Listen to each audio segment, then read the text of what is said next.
भाव सिद्धे नय सिद्धे संयम सिद्धे चरित्र सिद्धिया नाणम सणमिया सिद्धे सिरसा नमस्सामि सिद्धं संपूर्ण भव्यर्थं सिद्धे कारणमुत्तमं प्रशस्त दर्शन ज्ञान चारित्र प्रतिपादनम सुरेंद्र मुक्त श्लिष्ट पाद पद्मांशु केशरम प्रणमामि महावीरम लोकत्रितय मंगलम नमो अरिहंताणुं नमो सिद्धाणं नमो आयर्याणं नमो वज्रायाणं नमो लोये सविसाहुणं। जय बोलिए अनंत अनंत परम सिद्ध परमेष्ठी भगवान की, जय बोलिए अनंत अनंत 24 तीर्थंकर भगवान की, देवाधिदेव खजानट श्री पार्श्वनाथ भगवान की, देवाधिदेव खजानट श्री वर्तमान शासन नायक महावीर भगवान की, आचार्य भगवंत कुंद कुंद देव की, आचार्य भगवंत रविशरण स्वामी महामुनि राज की, परम पूजनीय चर्या श्रोमणी अध्यात्म योगी आचार्य गुरुदेव श्री विशुद्ध सागर जी महामुनि राज की, अहिंसामयी जैन धर्म की, बीतरागी प्रभु श्री रामचंद्र भगवान की,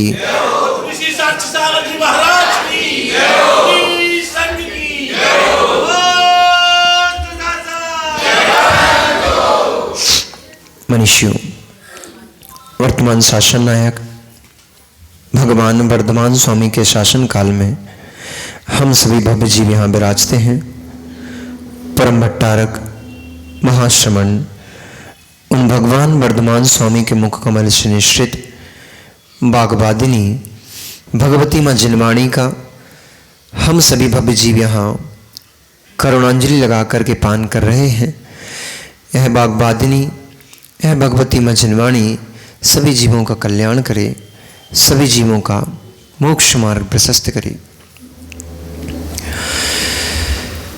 अमित्तम परिवज्जामि निम्नमत्तम उठ्ठेमि आलंबनम च मे आदा अब से सायं वो सरे। आचार्य भगवंत भट्टकेर स्वामी मूलाचार्य जी ग्रंथ में लिख रहे हैं,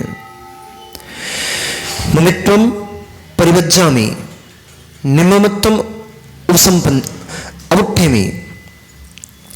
मैंने अब तक ममित्व में परिवर्तन किया है, प्रवर्तन किया है, ममत्व को पाला है। निम्नमत्तम अवुठ्ठेमि, अब मैं निर्ममत्व भाव को प्राप्त होता हूं। ये सामायिक की गाथा है।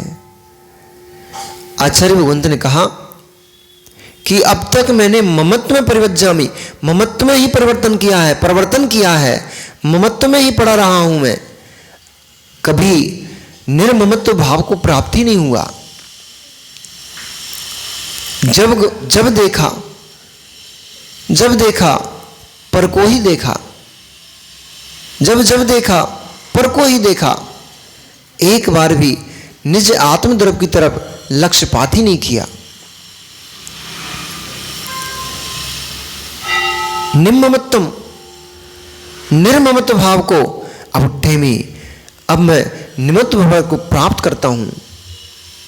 आधा आलंबनम च मे आधा, मैंने नाना पर्यायों में नाना आलंबन लिए। कहीं स्थान से स्थानांतर होना था तब आलंबन लिया, देह से देहांतर हुआ तो आलंबन लिया, घर में रहा तो आलंबन लिया, परिवार में रहा तो आलंबन लिया, दुकान मकान जहां जहां रहा कुछ ना कुछ आलम्बन लिया, लेकिन अब तक मैंने जिसका आलम्बन लेना चाहिए था उसका आलम्बन एक बार भी नहीं लिया।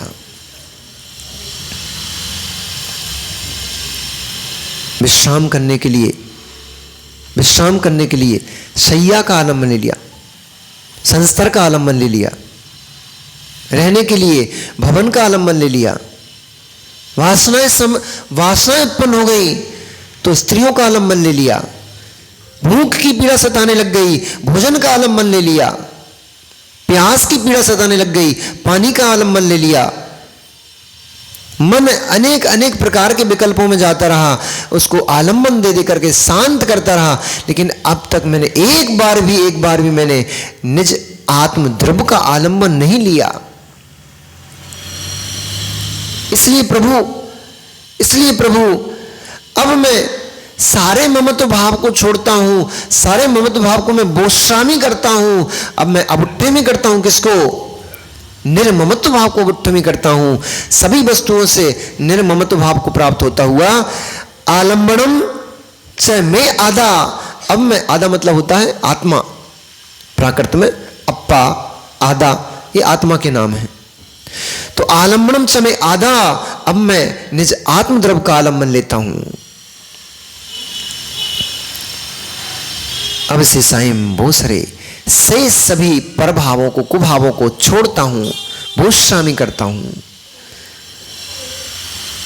हम लोग मुनिराज दिन में 3 बार बोश्रामी अवुट्ठेमी करते हैं, दिन में 3 बार प्रतिक्रमण करते हैं, 2 बार सुबह अपरात्रिक प्रतिक्रमण होता है, रात में शाम को अपराह्निक प्रतिक्रमण होता है, रात्रिक प्रतिक्रमण होता है, शाम को दैवशिक प्रतिक्रमण होता है, सुबह रात्रिक प्रतिक्रमण होता है और दोपहर में इरियापत प्रतिक्रमण, भोजन आहार आदि लेने के बाद पुनः आकर के प्रतिक्रमण करते हैं। दिन में 3 बार प्रतिक्रमण करते हैं। आप कितनी बार करते हो?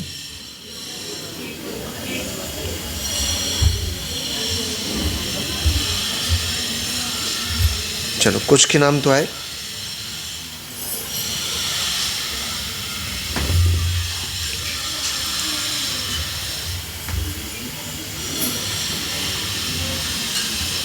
कुछ के नाम को आए एक बार करने में।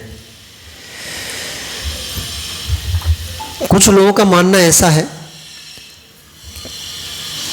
कि ये क्या नौटंकी लगा के रखी है, नितिन भैया क्या नाटक है ये, गलती करो फिर सॉरी बोलो, गलती करो फिर सॉरी बोलो, गलती करो प्रतिक्रमण कर लो। तो मतलब क्या निकला?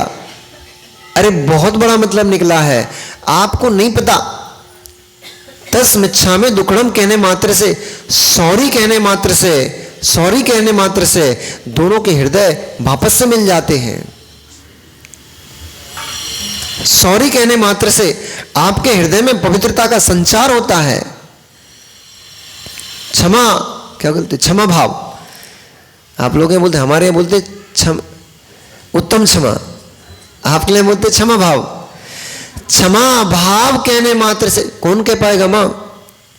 कौन कह पाएगा क्षमा भाव? वो ही कह पाएगा जिसके अंदर कषाय भाव नहीं होगा, जिसके अंदर मान कषाय सता रही होगी, वो किसी से क्षमा नहीं मांग पाएगा।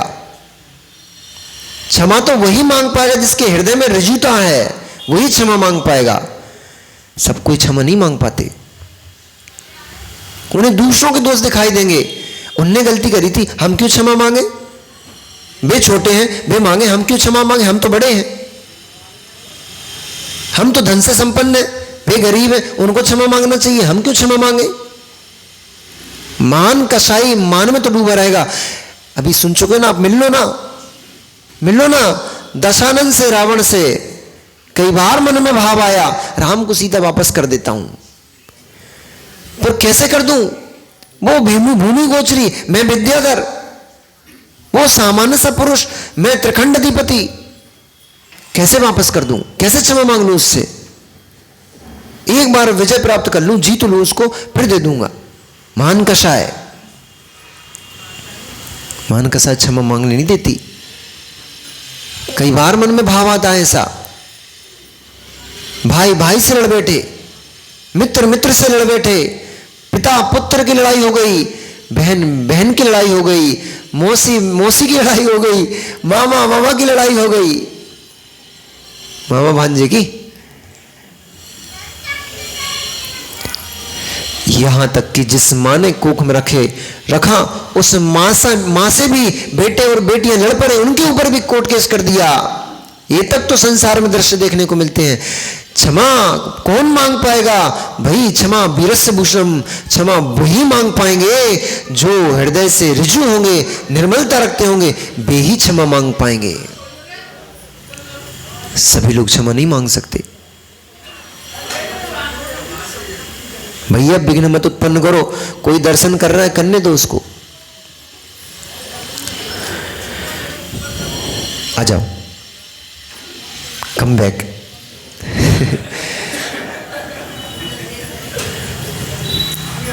क्षमा वे ही मांग पाएंगे, वे ही क्षमा मांग पाएंगे, वे ही क्षमा कर पाएंगे जो हृदय से ऋजु होंगे, विशाल हृदय होंगे। नहीं तो क्षमा मांगना बड़ा कठिन काम है, बड़ा कठिन काम है। मान में तो डूबा रहेगा, गर्दन सीधी करके तो खड़ा रहेगा, झुका नहीं सकता। जूली भैया बहुत ताकत चाहिए पड़ती है, बहुत ताकत चाहिए पड़ती है किसी के सामने गर्दन झुकाने के लिए, बहुत ताकत चाहिए पड़ती है।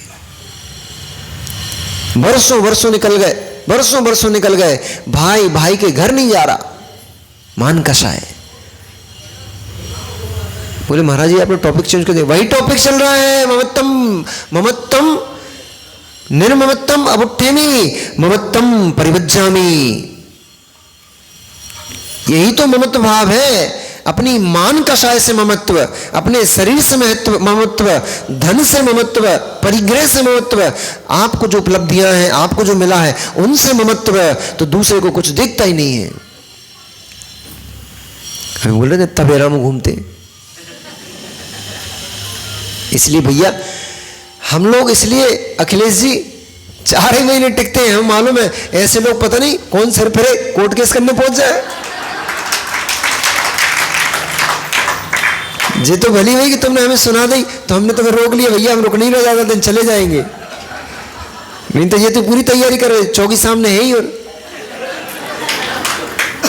ये तो पूरी तैयारी में है मुकदमा करने की। अरे भैया कछु गलतियां करी हो तो क्षमादान दइयो।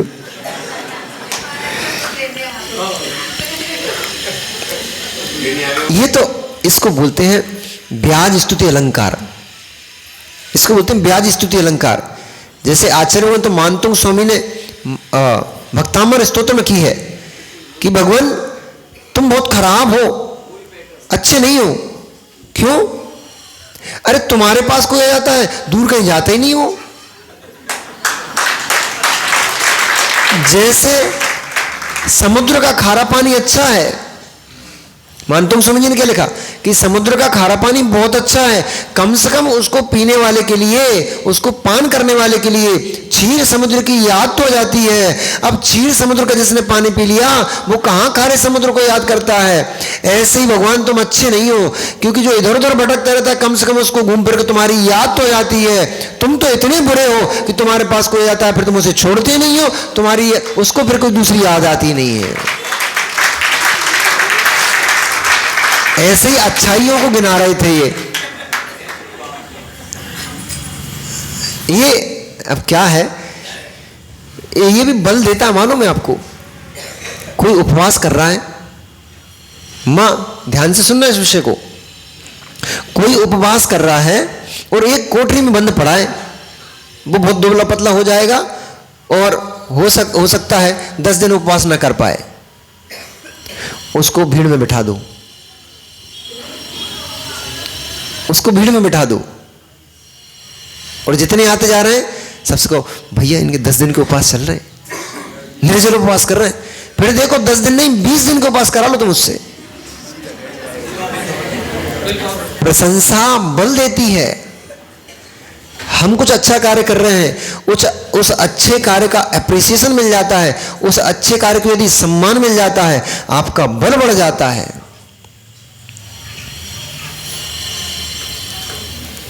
इतनी सी प्रशंसा करा दो, बस इतनी बोल दो। और थोड़ा मन से इतना और बोलते हैं हमारे ये प्रदीप जी कि जिनने 10 दिन के उपवास करे हैं, 10 दिन के बाद समिति उनका पालना कराएगी और भव्य जुलूस से शोभा यात्रा निकालेगी। फिर देखो आप, प्रशंसा बल देती है। आपको मालूम है साधु जीवन भी प्रशंसा से चलता है। साधु के अंदर भी उमंग आती है। कब?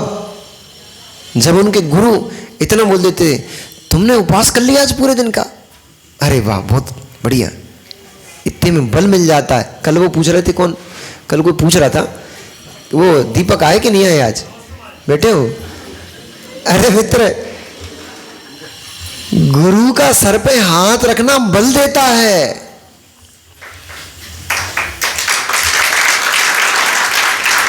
तुम काहे भगे भगे चले आ रहे हो?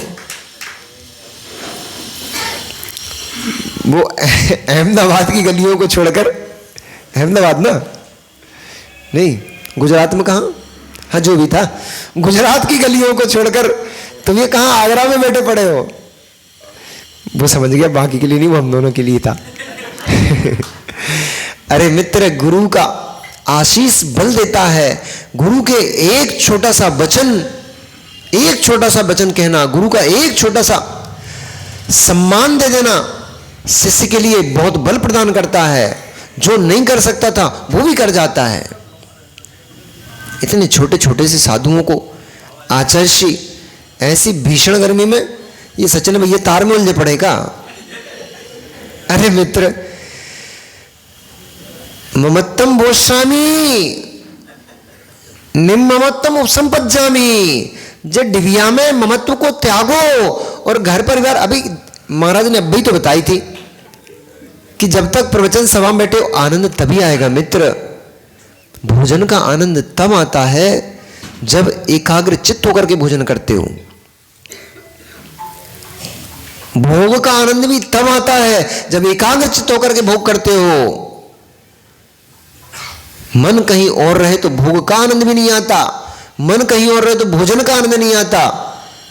अब ये बच्चों को पूछो ना, टीवी देखते रहते, भोजन करते रहते, पता नहीं तक कुछ खाया नहीं खाया, क्या खाया क्या नहीं खाया। मम्मी बताती, बेटा तूने दाल चावल खा लिया, अब रोटी खा ले। डोरेमोन देखते देखते थाली का सामग्री पेट में पहुंच गई, बच्चे को पता नहीं पड़ा। उसके लिए भोजन तो जहर बन जाता है। रुच रुच के भोजन में कराए और रुच रुच के करने वाला भोजन करे, वो भोजन रस बनता है, वीर्य बनता है, अमृतभूत है, शरीर को लगता है। तो जब रुच रुच के, जब एकाग्र होने हुए बिना तुम्हें जीभ पे रची रसगुल्ले का स्वाद नहीं आता, मिठाई का स्वाद नहीं आता, तो फोन में अटके रहोगे तो जिनवानी का स्वाद कैसे आएगा मित्र?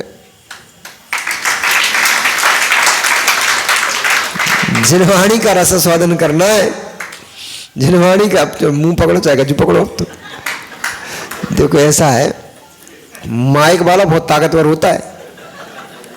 हाँ, ये दो काम करता है ये, या तो ये पानी पानी कर देता, पसीना छुड़वा देता है, और नहीं तो बल भी देता है। ये अपनी बात कहने का मौका देता है, क्योंकि इसकी आवाज में सबकी आवाज दब जाती है। जिससे बोलते बनता है उसको ये आनंद देता है, और जिससे बोलते नहीं बनता ना उसको पसीना आ जाता है, लगते ही कपकपाने लगता है शरीर। तो भैया ऐसा देखो, हमारे सामने तो अच्छे से बैठो, क्योंकि हम पसीना नहीं छोड़ते इसके सामने, सामने वाला छोड़ देता है। मिलो कल राजेश जी से मिलो, कल गुस्सा हो गए थे। नहीं गुस्सा नहीं होते, बहुत सरल स्वभावी जी में, वो बहुत बढ़िया आदमी है। ये साहुला जी बहुत गड़बड़ आदमी है, लेकिन ये दोनों तरफ पलटते रहते हैं। पहले कह रहे थे गुस्सा के लिए ताली, आप कह रहे बहुत अच्छे आदमी, मतलब दोनों दिया हम तेल देते रहते हैं। भूलना नहीं चाहिए। ममत्तम बोश्रामी, ममत्व का प्रत्याख्यान करता हूं। क्यों? ये ममत्व भी तो मुझे संसार में भटका रहा है। पर वस्तुओं में जो मेरा राग भाव रहता है, पर द्रव्यों में जो मेरा ममत्व का भाव रहता है, मेरे अपनेपन का भाव होता है। ये जूली भैया हमारे अपने, ऐसा भाव, ये पर्याय दृष्टि से पत्नी पति संबंधी हो सकते हैं, बच्चे पिता माता संबंधी हो सकते हैं, भाई बहन कुटुंबी आदि संबंधी हो सकते हैं। ये पर्याय दृष्टि है। द्रव का ना तो कोई संबंधी है, ना कोई सगा है, ना कोई पराया है।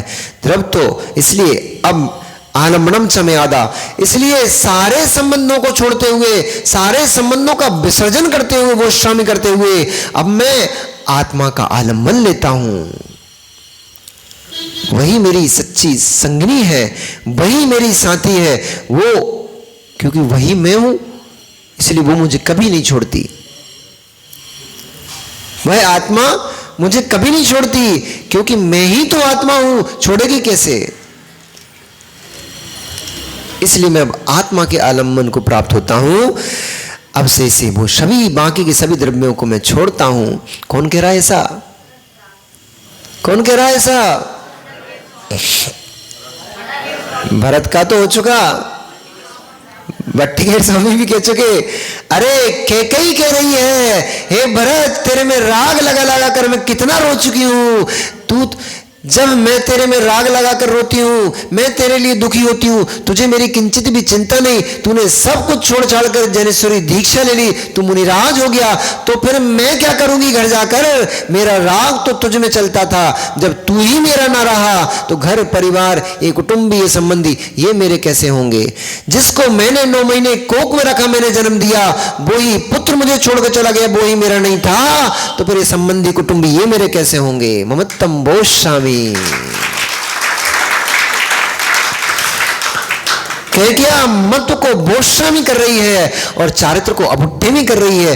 वो केवली भगवान के साथ में, केवली भगवान के साथ पृथ्वीमती नाम की एक आरिका मां थी।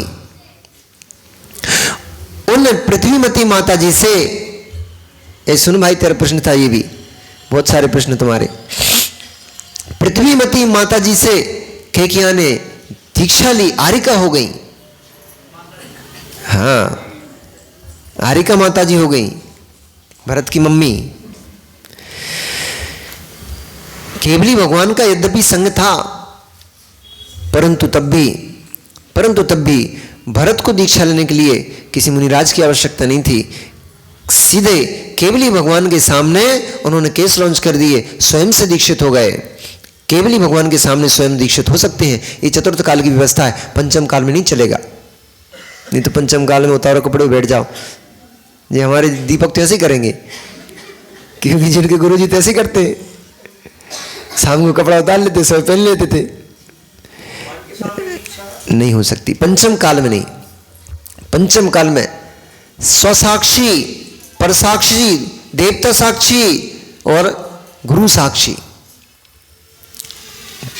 गुरु साक्षी, देव साक्षी, गुरु साक्षी, स्वसाक्षी, पर साक्षी।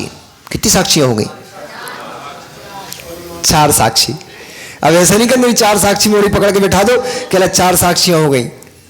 इनके सामने साक्षी नाम की कोई 4 लड़कियां, 4 कन्याएं पकड़ के बैठा दो, बोले 4 साक्षी हो गई, इनके सामने दीक्षा ले रहे। देवता साक्षी, परमात्मा जहां दीक्षा होती है वहां जिन बिंब विराजमान किया जाता है। जो लोग ये नहीं कर रहे हैं, वे आगम परंपराओं को तोड़ ताड़ के और अपनी मनमानी परंपराएं चला रहे हैं, वे प्रमाण नहीं है। क्योंकि आगम में तो स्पष्ट लिखा है, अपन पढ़ते भैया प्रतिगण में, जब बड़ा प्रतिगण करते हैं उसमें आती है कि मैं देवता साक्षी पूर्वक, गुरु साक्षी पूर्वक, स्वसाक्षी पूर्वक, पर साक्षी पूर्वक पुनः व्रतों को धारण करता हूं। जब पाक्षिक प्रतिगण हम लोग करते हैं तो पाक्षिक प्रतिगण में साक्षियों का उल्लेख आता है कि इन साक्षी पूर्वक मैं पुनः व्रतों को धारण करता हूं। मेरे द्वारा यदि व्रतों में कोई दोष लगा है, उस व्रत को मैं पुनः धारण करता हूं। साक्षी जरूरी है पंचम काल में, क्योंकि भावों की दशा बड़ी विकट है। इस पंचम काल में परिणामों की दिशा बड़ी विचित्र है। कब परिणाम कहां घूमने लग जाए कोई भरोसा नहीं इसका। अब एक दिन एक बहन बोल रही थी कि बच्चे हमसे पूछते हैं कि आपको हम पर भरोसा नहीं है क्या? हमने कहा बच्चों से ये तो बोलना कि बेटा तुम पे तो हमें पूरा भरोसा है। ये खोटे पंचम काल के ऊपर भरोसा नहीं है। ये पंचम काल में किस जीव के कितने भाव नीचे कब गिर जाए, कोई भरोसा नहीं इसका। हम तुम पे क्या भरोसा करें? हम तो अपने स्वयं के परिणामों पर भरोसा नहीं कर पाते हैं कि जैसे परिणाम इस समय अभी चल रहे हैं ऐसे परिणाम मेरे 24 घंटे बने रहेंगे, नहीं हो पाता। तुम पे क्या भरोसा करें? कैसे तुम पे भरोसा करें? बच्चे भी बैठे ना, तो बच्चों मां से पिता से ये मत कहना कि हम यहां जा रहे हैं, हम वहां जा रहे हैं, कि हम पे भरोसा नहीं है। भरोसा तो माता पिता सब करते हैं, पर तुम ही तो भरोसा तोड़ देते हो। तुम ही तो भरोसा तोड़ देते हो। वे तो करना चाहते हैं भरोसा, तुम ही तो ऐसे कुछ कार्य कराते हो कि अब कैसे भरोसा करें। इज्जत दांव पे लगी होती है, इज्जत दांव पे लगी होती है। एक छोटी सी गलती बरसों बरसों के यश को धूमिल कर देती है। एक छोटी सी गलती आवेग में तुम्हें थोड़ी पता तुम क्या कर रहे हो। ये तो उन बेचारे माता पिताओं को पता होता है कि हमें यश कमाने में, हमें पूरी समाज में अपनी इज्जत बनाने में कितने वर्ष लग गए। किसी को 40 वर्ष लग गए, किसी को 50 वर्ष लग, किसी को तो 80-80 वर्ष लग गए, तब जाकर के समाज में प्रतिष्ठा पा पाए हैं। और तुमने तो एक गलती की, एक छोटा सा गलत काम कर दिया, उनकी पूरी की पूरी प्रतिष्ठा धूमिल कर दी, नष्ट कर दी, पानी में मिला दी पूरी प्रतिष्ठा। तुम्हें थोड़ी पता था। इसलिए जीवन को हर समय हर क्षण सजग होकर के, हर क्षण हर समय सजग होकर के, हर क्षण हर समय अपने आप को, अपने यश को, अपनी कुल की मान मर्यादा को देख करके जीवन जीना चाहिए। वे ही धर्म की प्रभाव न कर पाएंगे जो जीव हर क्षण केवल केवल केवल घर परिवार नहीं, माता पिता मात्र नहीं, जो धर्म की भी रक्षा करने के लिए तत्पर रहेंगे। हर समय जिन्हें धर्म भी दिखेगा वे ही धर्म प्रभाव न कर पाएंगे। चाहे बच्चे हो चाहे बड़े हो, आप केवल अपना घर परिवार देखते रहोगे, हम और हमारा घर बस खत्म, तो कभी ना धर्म की प्रभाव न कर पाओगे और ना अच्छे धर्मात्मा कहला पाओगे। धन पैसे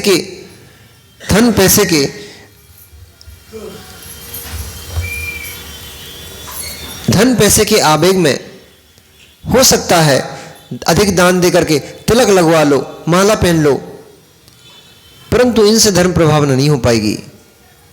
धर्म प्रभावना तो सच्चे आचरण से हो पाती है, अच्छे आचरण से हो पाती है।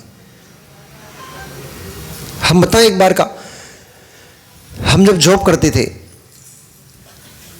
तो हम ऐसे घरों में पानी भी नहीं पीते थे जिन घरों में मांस आदि खाया जाता है। एक बार हमारा एक बड़ा मोटा क्लाइंट था जो ऐसी फैमिली से था जिनमें मांस आदि का भक्षण किया जाता है। हम जब उसके घर गए एप्लीकेशन लेने, फॉर्म लेने के लिए,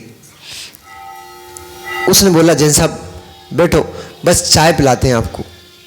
हमने बोला भैया देखो ऐसा है, हम तो स्पष्टवादी, बोलने में अपने को डर भी नहीं लगता था, हम तो स्पष्ट बोलते थे।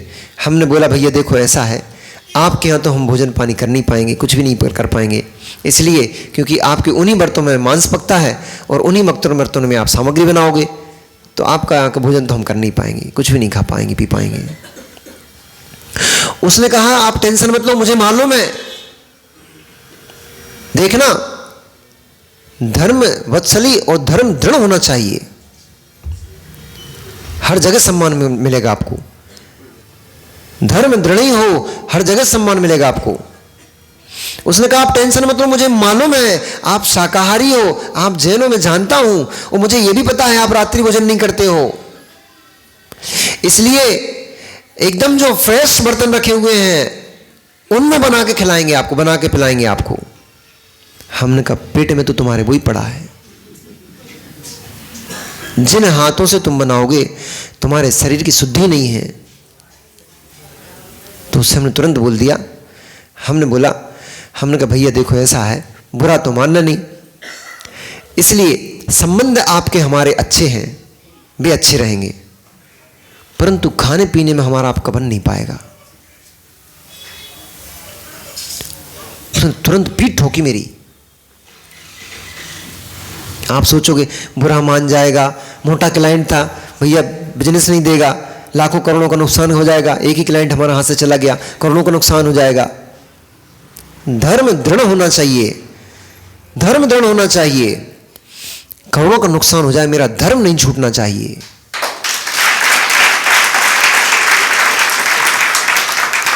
दुनिया साथ छोड़ के भग जाए, ध्यान से सुनना, दुनिया साथ छोड़ के भग जाए तो गम मत करना, टेंशन मत लेना, पर धर्म छोड़ के भग गया, बहुत बड़ी टेंशन की बात है। धर्म रहेगा, धर्म रहेगा, दुनिया अपने आप पीछे आएगी, और धर्म नहीं रहेगा, दुनिया छोड़ छोड़ के भग जाएगी। जिनके पीछे धर्म छोड़ोगे वे ही किसी किसी चौराहे पर छोड़ छाड़ के भग जाएंगे, कोई नहीं पीछे मिलेगा। देखो हम तो धर्म देख के सबको छोड़ के आए थे मां, कुछ लोग अशोकनगर वाले आए हैं तो वे हमें बहुत पहले से जानते हैं।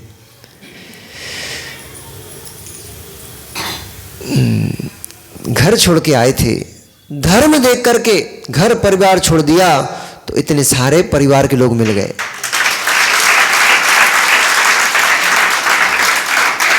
धर्म के पीछे छोड़ोगे, धर्म के पीछे, और वो भी नहीं छूटे। उनकी श्रद्धा और दृढ़ हो गई। पहले तो घर में बेटा बेटा कह के बुलाते थे, अब तो महाराज महाराज कह के बुलाते हैं।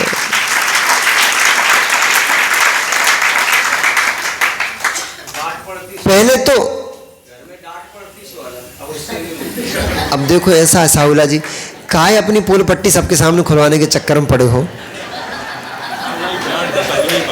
देखो हमें क्या लगना है, हमें तो बोल देने, बेइज्जती आपकी होगी पूरी समाज में कि साहुला जी डांट खाते घर में। अरे तो कौन डांटेगा, और एक देवी तो हो सकती जो डांट सके। प्रदीप जी आनंद आ रहा, रस आ रहा है। बड़े भैया दूसरे की धुलने में तो बड़ा आनंद आता ही है। अरे सब ये कि थालू के चट्टे बिट्टे राजेश जी काहे सब अपनी अपनी खुलवा रहे हो फालतू में। एक बार टीकमगढ़ में आचार्य का चातुर्मास चल रहा था,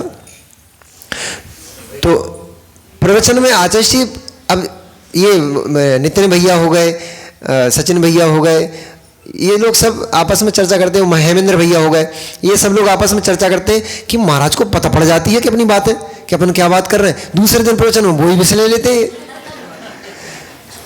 तो हम तो जिनवाणी सुनाते, उस जिनवाणी में आपके अपने अपने विषय आ जाते हैं, और आपको लगता है कि हमारे विषय में बोल रहे हैं, हमारे बारे में जाने। अरे हम थोड़ी मन पर ज्ञानी है जो आपके मन की बात जान लेंगे।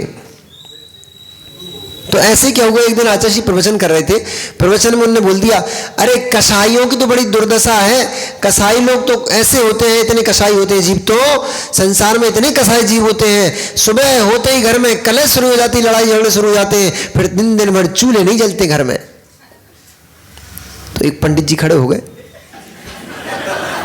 जैसे अभी साहुला जी बोले थे ना, ऐसे एक पंडित जी खड़े हो गए, बुंदेलखंडी में बोले, काय महाराज, जूली भैया बुंदेलखंडी में कैसे बोलते, काय महाराज, अरे हाँ जी टीकमगढ़ वाले बैठे तो है, काय महाराज हमारे घर की बेइज्जती करने में आप एक का आनंद आ रहा है, हमारे घर की काय धो रहे हो। तो आचार्य श्री बोले, क्षमा करना भैया, हमें थोड़ी पता था कि तुम्हारे घर में आज चूल्हा नहीं जला, लेकिन अब पूरी समाज को पता पड़ गया कि तुम्हारे घर में सुबह से लड़ाई हो गई और आज चूल्हा नहीं जला है। अरे भैया हम कोई को नहीं कह रहे थे, हम तो जिनवाणी माँ की बात कह रहे थे कि लोग कसाई ऐसे होते हैं, घरों में चूल्हे नहीं जलते। तुमने काय खड़े होकर सबके सामने अपनी पोल पट्टी खोल दी कि हमारे घर में आज चूल्हा नहीं जला। तो ऐसा होता है। हम तो जिनवाणी, अब साहब फालतू में खोल खाल के बता दे कि घर में सुन सुना के चले जाते हैं। इसलिए तो कह रहे हैं मित्र, कब तक और सुनते रहोगे, कब तक सुनते रहोगे। 2-3 बार तो फूल चुकी। अब हमने सोचा था कि शायद कच्ची ना हो, तो हमने एक बार पिचकाई, वो तो वापस ही चिपक के रह गई, फूल ही नहीं रही है। अरे वापस फुला भैया, कब तक सुनते रहोगे साहुला जी, कब तक सुनते रहोगे? वहां रहोगे तो सुनकर ही जीना पड़ेगा। अभी तो एक सुना रही है, नाती पोते हो गए। कौन जो सुनाती हैं? अरे भोली बन के, भोलेपन हमारे यहाँ भोपाल में कहते हैं, एड़ा बन के पेड़ा खा लेते लोग। भोले मोले कोई नहीं होते, ऐसे गलत फहमी, कितनी बड़ी गलत फहमी पाल कर रखी आपने। ये भोले नहीं होते, ये भोले बन के भोलेपन में अपने काम कराते रहते हैं आपसे, और आप घूम रहे हो पीछे। देवी भोली है बहुत, सबको ऐसे लगता है। वो रजत से पूछो रहा, कह रहे तुम्हें भी ऐसे लगता है ना देवी भोली है? ये मनोज भैया से पूछो, इनको भी ऐसे लगता है हमारी देवी भोली है? वो तो तभी पता पड़ता है, वो तभी पता पड़ता है। जैसे सूटकेस पैक करके खड़ी हो जाती है ना, छोड़ के आओ मैं घर है नहीं रहना है, तब पता पड़ता कितनी भोली है। हाँ, ये योग सागर जी के बुंदेलखंड में होता है ऐसा। अरे भैया, मन को संतुष्टि देने के लिए कह लो सब बातें। ऐसा कहने से दुखी मन को थोड़ी सांत्वना मिल जाती है। तो कह लो, ये तो सबको पता है, इनको भी पता है और तुमको भी पता है किसके घर में क्या हाल पड़े हैं, और हमको भी पता है कि संसारी प्राणियों के घरों में क्या हाल पड़े हैं। वो तो ये है, अब क्या करें, फंस गए मकड़ जाले में, ऐसी दलदल में फंस गए, जितने पैर चला रहे हैं उतने और घुसते ही चले जा रहे हैं। इसलिए यही सांत्वना दे लो कि अब थोड़ी धूप पड़ेगी, कीचड़ सूखेगी, तब हम बाहर निकले आएंगे। ऐसा कहकर के सांत्वना तो दे लो। और अच्छी बात है, कम से कम दुखी होने से, ऐसे होकर के सुखी होने से, खुश होना ही सही है, ठीक है। संक्लेशता से पाप का बंध होता है। ऐसा सोच सोच के थोड़ा प्रसन्न कर लो अपने आप को, तो पाप का बंध तो नहीं होगा। पर मित्र, ममत्वम वोष्यामि, ममत्व का त्याग कर दो, तो फिर ममत्व का त्याग कर दो तो अभी जो थरिया में रोटी पटक के जाती है, तुम्हारे लिए 56 प्रकार के भोग बना करके थाली सजा कर लेके आएगी। वही भोली, वही भोली भोली लाके कहेगी, भो स्वामी नमोस्तु नमोस्तु नमोस्तु, हमारे चौके में पधार। तुम ऐसा नहीं करना, तूने बहुत परेशान किया, अब तेरे यहाँ नहीं आ रहे।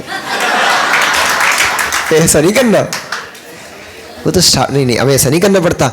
पर तो मुनि महाराज हैं, राग द्वेष के त्यागी हो जाते हैं, तो अपने को नहीं करना ऐसा कि देवी तूने बहुत परेशान किया। अब वो पर्याय विलीन हो गई, देवी भी बदल गई, अब वो भी अच्छी श्राविका हो गई, परिवार का परिवर्तन हो गया। तो अब ऐसा नहीं करना, ठीक है। आप तो मुस्कुरा के जाना, नीची मुंडी करके जाना, देवी के हाथ से आहार करना और नीची मुंडी करके वापस। बतियाने मत लग जाना, नहीं बैठ के बतियाने लग जाओ। आशीर्वाद तो दे देना, धर्म वृद्धि रस्तु का आशीर्वाद दे देना, ठीक है। सारी तैयारी हो चुकी है, मतलब सारी तैयारी हो चुकी, मतलब साविला जी की आशीर्वाद भी देना है। कैसे देना है आशीर्वाद? प्रैक्टिस करते हो कि आशीर्वाद की 1-2 बार? अरे ममत्वम वोष्यामि, ममत्व भाव छूटेगा, ममत्व का त्याग होगा, तब आशीर्वाद देने लायक बन पाओगे। जब तक वो भोली में ममता अटका पड़ा है, तब तक आशीर्वाद के पात्र नहीं। आशीर्वाद लेने के पात्र तो बने रहोगे, आशीर्वाद देने के पात्र नहीं हो पाओगे मित्र। ममत्वम वोष्यामि, आदा अपनी आत्मा का ही आलम्बनम समय आदा, अपनी निज आत्म मात्र आत्मद्रव का ही आलम्बन लोगे, तब उस अवस्था को प्राप्त कर पाओगे। पर के आलम्बन से दूर होना पड़ेगा। कैकेयी ने जान लिया, कैकेयी ने जान लिया बहुत कष्ट है संसार में। महारानी होकर के भी, पट्टमहिषी होकर के भी, दशरथ की पटरानी थी मैं, पटरानी होकर के भी पूरा जीवन ऐसे ही निकल गया, कुछ भी नहीं कर पाए। एक पुत्र, पति छोड़कर के दीक्षा ले लिया, उसके वियोग में रोती रही, पुत्र छोड़कर चल दिया, अब इसके वियोग में पूरा जीवन रोते रोते निकल जाएगा। हमारे हिस्से में क्या रोने रोने लिखा है? मां, आपके हिस्से में क्या रोने रोने लिखा है? पहले जहां थे वहां पिता नहीं सुनते थे, भाई नहीं सुनते थे, वहां रोते थे। फिर बड़े हो गए, बड़े हो गए, अब आपके देश की ऐसी रीति रिवाज है। फिर बड़े हो गए, विवाह करके आए तो रोना पड़ गया, मम्मी पापा को छोड़ के जा रहे तो रोए। यहां आए, सास ससुर का वियोग हो गया तो रोए, पति से झगड़ा हो गया तो रोए। मतलब आपके हिस्से में क्या रोने रोना लिखा है?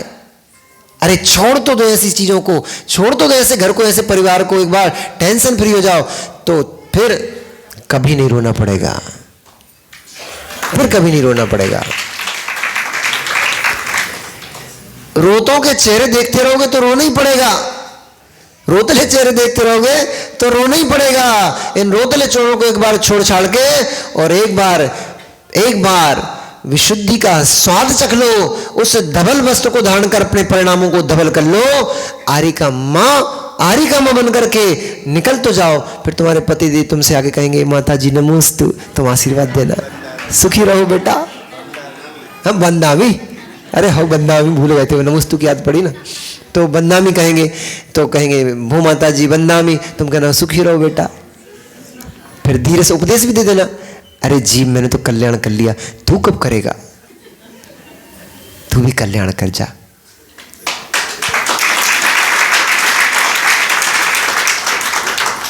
कल कौन बोला था ध्यान, यही तो ध्यान है मित्र। देखो कितना सबके चेहरे देखो बढ़िया एकदम प्रशस्त हो रहे हैं, सबके चेहरे आनंदित हो रहे हैं। चुटकुले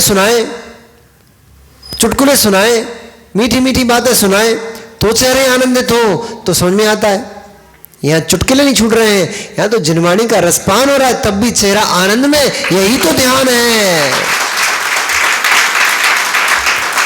यही परम स्वाध्याय है। ये आंसू अब चले आ रहे हैं, फिर कहेंगे महाराज जी पूरे प्रवचन सुने हमने तो। अरे प्रशांत महाराज आगे थे, आंसू पीछे आए हैं। कैकेयी ने दीक्षा धारण कर ली, और मात्र कैकेयी नहीं, कैकेयी के साथ कई हजार महारानियों ने दीक्षा धारण की एक साथ। क्या बल्क में, थोक में काम चलता था। भरत मुनिराज हुए तो 1000 राजे महाराजे चले गए, दीक्षा लेके मुनिराज हो गए। क्या आनंद का समय होगा, क्या आनंद का क्षण होगा। 5 दीक्षा होने वाली भैया, नहीं 8 दीक्षा होने वाली कल। हाँ आ गई, याद आ गई, 8 दीक्षा होने वाली कल। और ये अशोकनगर वाले वहां से आज वापस आ गए। अरे भैया वहां रहना था, दीक्षा देखना थी। जीवन में कल हम बता रहे थे, जीवन में 2 काम कभी नहीं छोड़ना चाहिए। एक तो जैनेश्वरी दीक्षा हो रही हो, उस दीक्षा को कभी मत छोड़ो, क्योंकि उस समय जो परिणाम बनते हैं पूरे जीवन काल में कभी नहीं बनते हैं। और किसी जीव की समाधि मरण हो रहा हो, उस समाधि मरण को कभी मत छोड़ो। जाके मैं ज्यादा चिल्ला चोच मत करो, बस मौन होकर के वहां पर केवल देखते रहो, देखते रहो। जीवन में अंतिम समय में जीव की दशा क्या हो जाती है, हड्डियों का केवल ढांचा बचता है और ऐसा लगता है ऊपर से केवल कपड़ चढ़ा हुआ है खाल का, और कुछ भी नहीं है उसके अंदर। ऐसी अवस्था में प्राण छोड़ते हुए, समाधि करते हुए मुनिराज के दर्शन कर लो, ये महापुण्य बंध का कारण होता है। जैनेश्वरी दीक्षा देखने मात्र से गुण श्रेणी कर्मों की निर्जरा होती है, समाधि मरण देखने मात्र से गुण श्रेणी कर्मों की निर्जरा होती है। और जीव ऐसा कर्म का बंध करता है कि कालांतर में वो भी समाधि मरण को प्राप्त होता है। इसलिए दीक्षा और समाधि मरण को छोड़ना नहीं चाहिए। तुम क्यों छोड़ के आ गए? दुकानदारी एक दिन बंद कर लेते, अभी भी कुछ नहीं बिगड़ा है। 250 तो वापस जाना है, अभी वापस हो जाना है। जैनेश्वरी दीक्षा जरूर देखना, क्योंकि दीक्षा का वो क्षण अद्भुत होता है, अमूल्य होता है। फिर जिनकी हो रही हो उनको कितना आनंद होगा। और ये तो अभी 6-8 दीक्षा ही है, 8 दीक्षा हो रही है। 8 दीक्षार्थियों को दीक्षा देखने में इतनी भीड़ और इतना आनंद होता है। 1000 महाराजे जाकर के भरत के साथ दीक्षा ले रहे होंगे, कितना आनंद का क्षण होगा। वो भी साक्षात केवली भगवान के सामने। कौन से केवली थे? कौन से केवली थे?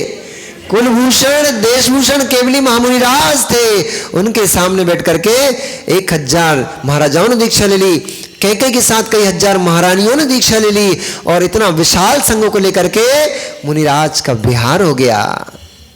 कौन मुनिराज? महामुनिराज का विहार हो गया। उनके साथ सभी जो रिद्धिधारी मुनि महाराज थे वो आकाश में गमन करते हुए चले गए, और जो सामान्य मुनिराज थे, आचार्य थे, उपाध्याय आदि आदि थे, माताजी थी, वो सभी भूमि पर विहार करते हुए मुनिराज के पीछे पीछे, वो भी उस स्थान से, कौन से स्थान से? महेंद्रोदय उद्यान, वहां से सबका बिहार हो गया। थोड़ी दूर तक तो सब लोग अब साथ जाते ही हैं, आप लोग भी जाओगे भी, जैसे बिहार होगा महाराज जी का, तो थोड़ी दूर, जिनको थोड़ा ज्यादा महाराज से राग हो गया होगा वे 150 किलोमीटर तक जाएंगे, जिनको थोड़ा कम होगा, अरे अभी बहुत टाइम है मित्र, अभी देवी डंडा लेके खड़ी हो जाएगी सर पे। कहाँ जा रहा है? हमें क्या फालतू में लेके आए थे? बच्चे पकड़ा के धोती खींचेंगे तुम्हारे, पापा कहाँ जा रहा है? इधर बैठो। भिंड में क्या हुआ, आचार्य श्री ने अच्छा जबरदस्त प्रवचन किया एक दिन, और वहां पे आचार्य श्री के पूर्व पर्याय के मित्र थे राकेश पंडित जी, अच्छे विद्वान हैं, और आचार्य श्री के शुरू में मतलब बचपन में वो मित्र रहे हैं, साथ में पढ़े तो वो पंडित जी हैं वो भी। तो आचार्य श्री ने प्रवचन किए, उनको इतना जमकर जोश आ गया, वे सीधे बीच प्रवचन में माइक लेके आ गए, लेके खड़े हो गए, श्रीफल भेंट कर दिया। आचार्य श्री, आज से मेरा घर का त्याग, पत्नी का त्याग, बच्चों का त्याग, परिग्रह का त्याग, और मैं आपके संग में प्रवेश लेना चाहता हूं। तुरंत बिटिया खड़ी हो गई, पैर पकड़ गई, ऐसे कैसे त्याग? हमसे तो पूछो पहले, तब तो फिर त्याग करना। उधर से पत्नी ने जोर जोर से चिल्ला के रोना शुरू कर दिया। अब सब महिलाएं जो प्रवचन सब बंद हो गए, और महिलाएं उनको साथ सांत्वना दे रही, अरे अब ऐसा कुछ नहीं हो रहा, काय चिंता कर रही हो, अबे नहीं जा रहा है। और बिटिया पैर पकड़े, वो धोती पकड़े करी पंडित जी की, नीचे उतर जल्दी।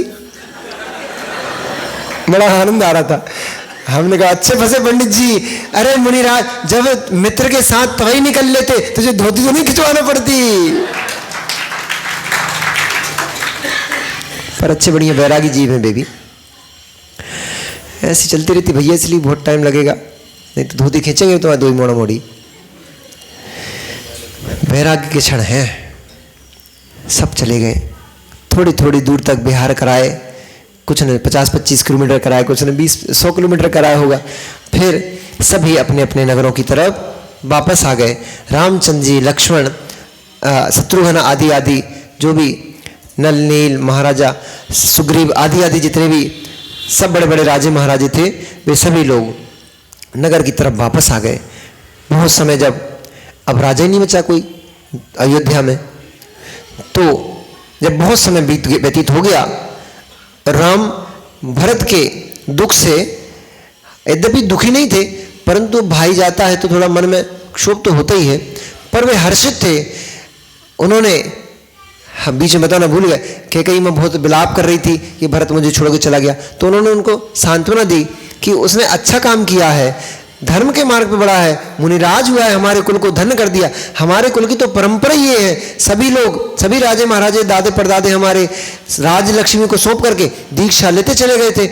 हाँ, ये बात और है, भरत थोड़ी जल्दी चला गया, अभी तो युवावस्था थी, अभी इसका जाने का समय नहीं था, परंतु वैराग्य की क्या कब वैराग्य किसको उत्पन्न हो जाए, अच्छा किया है उसने। ऐसे शब्दों को सुनकर फिर कैकेयी को भी वैराग्य हो गया था। इस प्रकार से सभी जब वापस आ गए तो नगर में चर्चा का विषय बन गया कि अब राजभार कौन संभालेगा। साथ में एक चर्चा और भी थी, वो बाद में बताएंगे।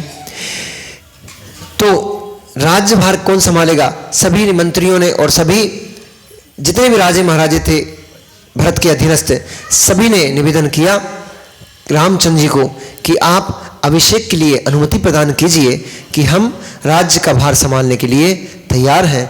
तब रामचंद्र जी ने कहा, अरे मित्र, जिसका भाई लक्ष्मण हो, जो चक्रवर्ती हो, चक्रधारी हो, चक्रवर्ती नहीं, जो चक्रधारी हो, नारायण पद को उससे सुशोभित हो, जो वो मुझे नमस्कार करता है, वो मेरे चरणों को छूता है, तो मुझे किस राजलक्ष्मी की आवश्यकता क्या है। मेरा तुम लक्ष्मण को राजा बनाओ।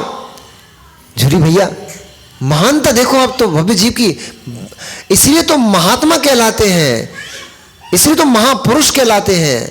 महानता देखो, एक महानता आपकी टीकमगढ़ में भी हमने देखी थी, बताएं, फिर अपन चलते हो गया, समय तो ज्यादा ही हो गया।